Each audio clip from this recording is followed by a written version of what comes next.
hear that? That's bad. Are we live? Hello. I'm going to take my headphones out and see if Oh, that yeah. You get the headphones. Ow. Oh, that's better. Hi. sounds bad. What are we doing wrong? Just a little noise for the morning. Do you hear that? It's bad. Do you have a microphone on? I have a mic. You know what? I'm putting on my headphones. Maybe it's me. Live. Is that better? Hold on. Hi, everyone. Who's watching? Is that okay? That's better. Okay. Hi. Do you hear the echo, or is that just me? It sounds pretty good on my side. Okay. Well, I'll deal with it as long as no one else can hear this echo. So everybody, this is Sundae Schneider-Bean, and I interviewed her for my Birth Your Business Summit. Sundae works with expats living overseas. I'm trying to get this audio right. Sundae helps expats adjust to new life. So for those of you complaining about Trump on Facebook right now, which is most everybody I know, you should really listen into this. Sundae, how are you doing today? I'm good. I've heard there's some interesting political rumblings going on in the U.S. right now, but no. We feel a bit distance from it all here in South Africa. Yeah, it's amazing how many people are threatening to move overseas and upset over Trump. And I think what you're doing is going to be a huge business for everybody here.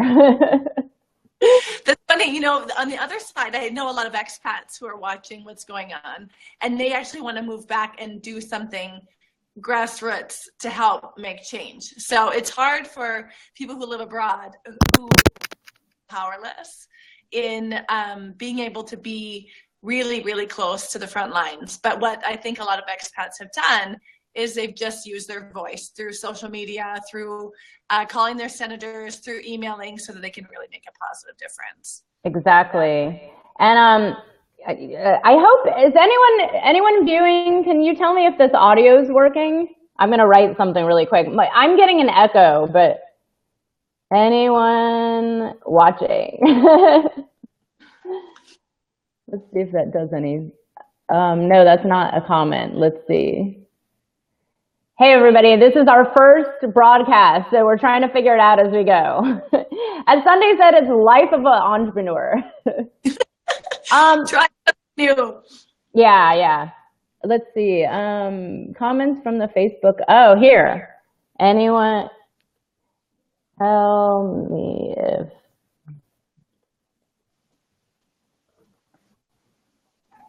I think there's a couple viewers. Anyways, well, let's get started. Let's just talk about what it is that you do and some ideas. You were talking about maybe we review things we wish we had known when we started as an entrepreneur.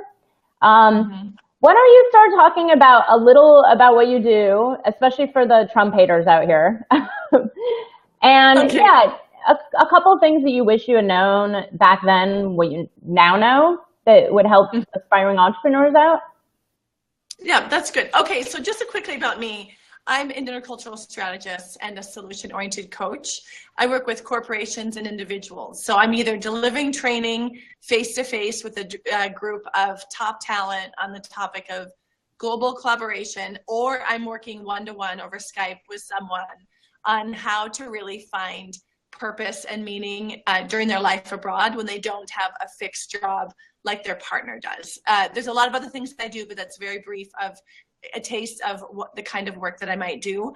So I was doing this work inside Switzerland's second largest company back in 2008 to 2013, and loving my job, loving what I was doing, loving what I was creating.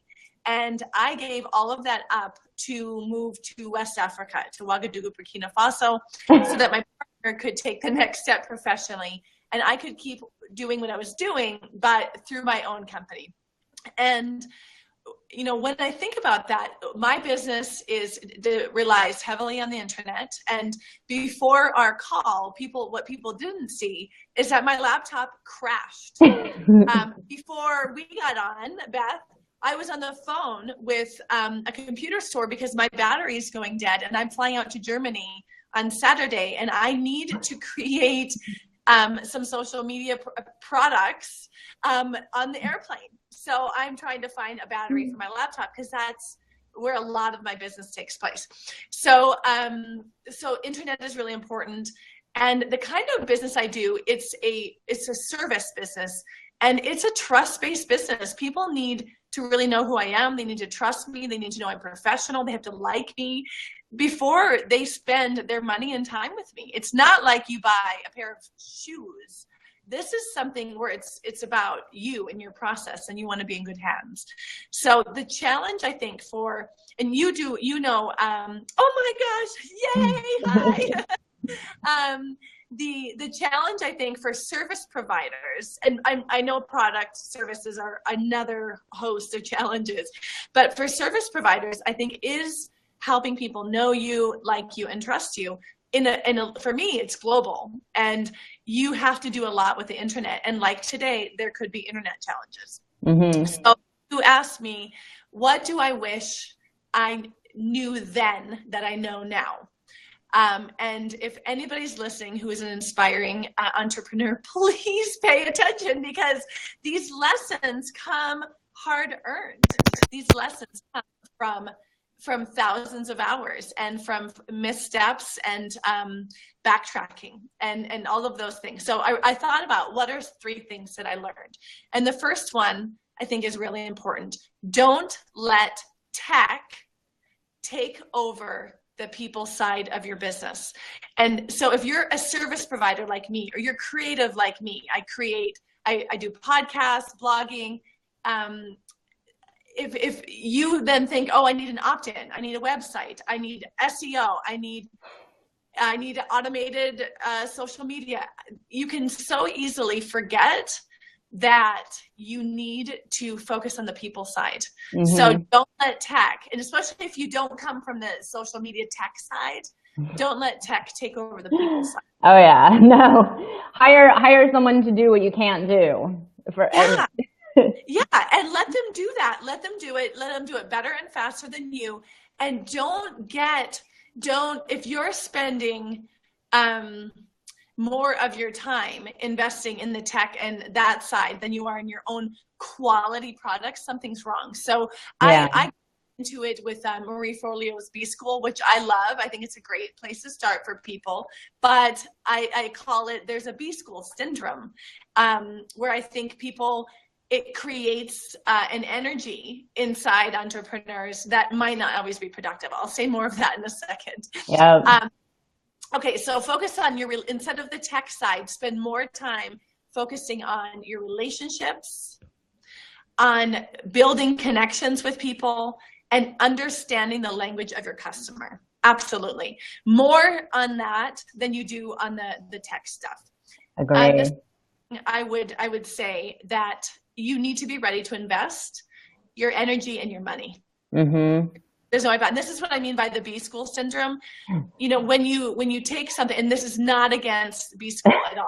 I know I have my mixed feelings about B School, but whatever works for people.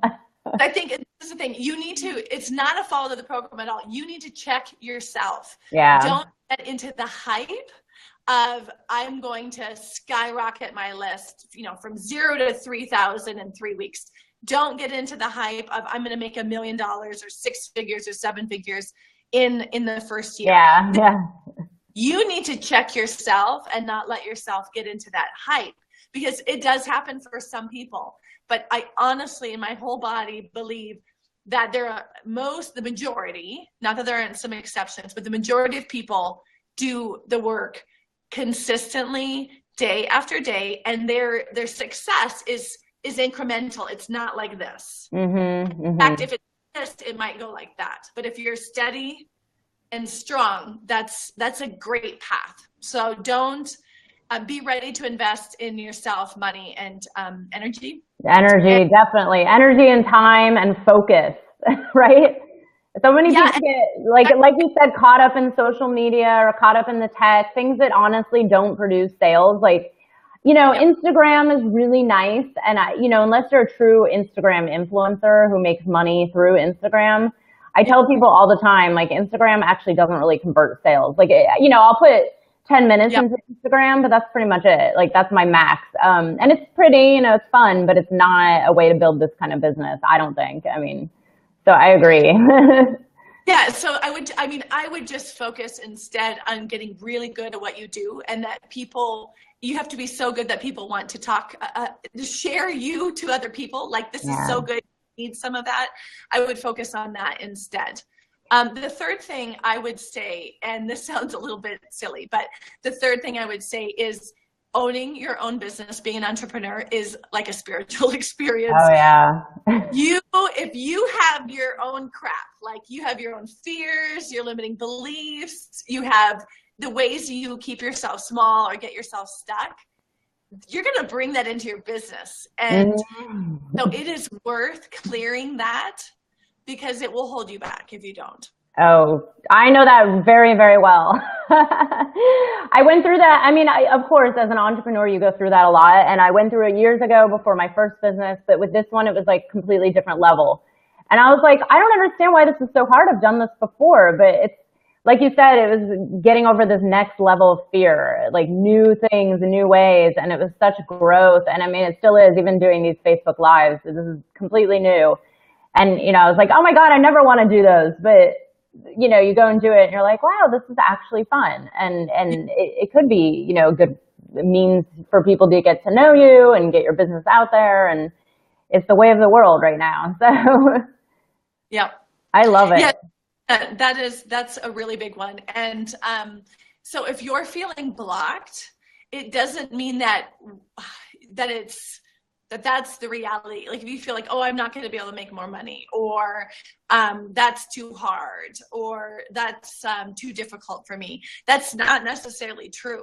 You just might need to do the work on yourself and get the right mentors, get the right crew of fellow entrepreneurs to lift you up, get the information so that you can do it. And that's how you do it. That's how you learn. That's how you grow. And that's how you actually grow a business, because it just doesn't happen by itself.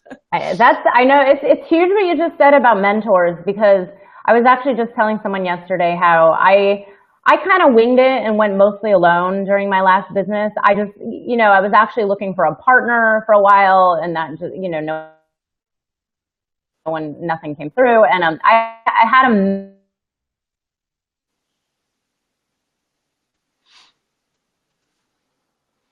You're cutting out for me. I can't hear you. I'm just going to listen because I can't hear you, okay?